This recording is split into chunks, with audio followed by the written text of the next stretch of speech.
Hey, it's Jennifer from Quiltin', Stitchin' and Kitties. Welcome back to the Quilter's Creativity Sew Along Project. Today is block number 8. It's hard to believe how fast this year is going. So before I show you today's block, I wanted to show you something I got for my birthday. I know you guys are probably gonna laugh, but I never did Legos as a kid. I think they came out after I was a kid. But my younger brother and sister both did Legos like their whole lives. And my sister doesn't believe that she can grow flowers, so she built Lego flowers.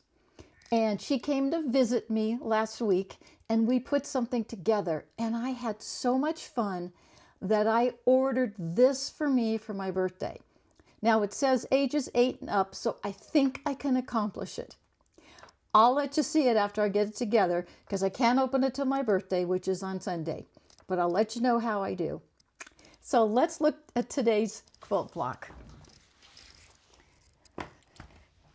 Today we're going to do a log cabin. And I know for some of you, you've done loads and loads of log cabin, but not everybody has. So I wanted to show you how you basically do a small one. You start out with a center.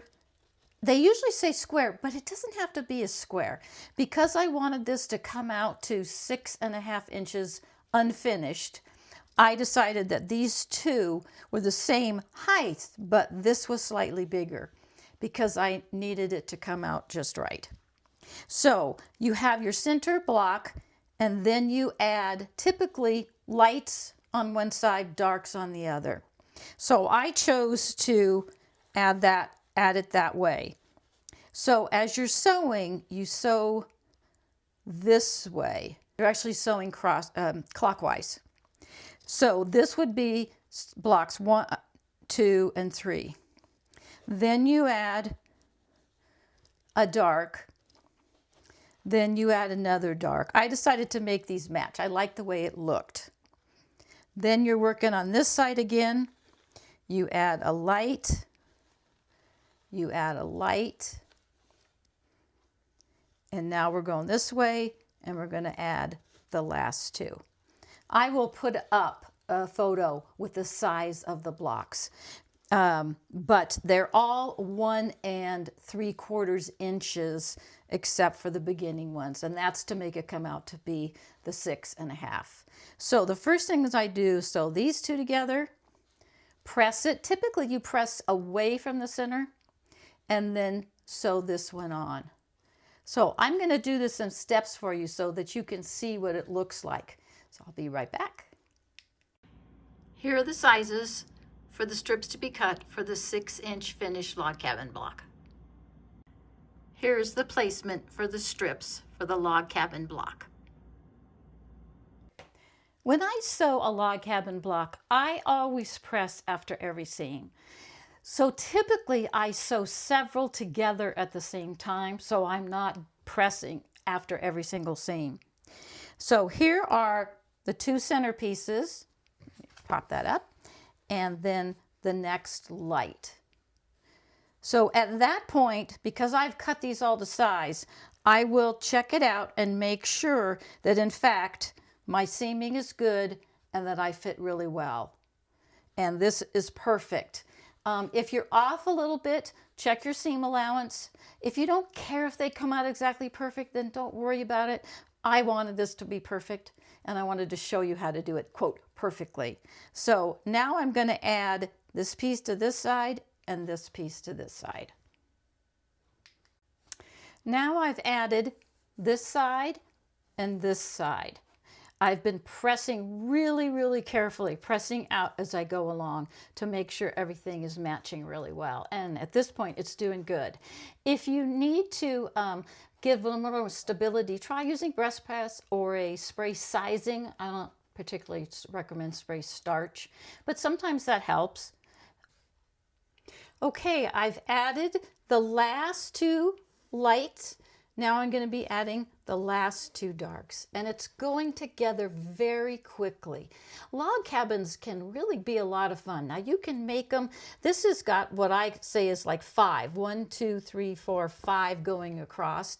You can make it where there's 7 sections or 9 sections, and you can make them different sizes, different widths, whatever you like. But they are a very fun block to do, and they're actually one of the most famous quilters blocks. So let me finish it up. Well, I finished the block and I wanted to show it to you. I think it came out great. I'm really pleased. But what I wanted to also show you was the first block that I made. I didn't like the way it came out. So what's wrong with it? I think there's too much contrast between the fabrics. That's the only thing I can figure out. But you know, that happens sometimes. So when I went to make my second one, I thought, you know, I'm going to try using the same fabric. And I'm definitely much happier with this. Though I do like scrappy log cabin blocks too, but much more pleased with this. And I even fussy cut. Hard to see, but I put a little hummingbird in the center, and I actually cut the wolves so that this one was facing correctly and this one was facing correctly. So that part was actually really fun. So I haven't had another practice, so let's put these two up and see how we're doing. Oh, wow. We'll just put that one right there and stick this one up here. So I made 2 of those and 2 of those, and I like it. I really like it. I think the colors are so interesting and so different. I hope you're having fun. I hope you've come up with some blocks that you really, really like. And remember, do what you like. You don't have to do them. You can do them. I'd love to see a picture. So that's it for today. I will see you again next week. I have a really interesting block for next week. Hope you're doing well. Spring is here. No turtleneck, no sweater. It's 75 degrees today. Blue sky, light winds. Boy, I'm so lucky. Take care. See you soon. Like and subscribe and recommend to your friends. Thanks.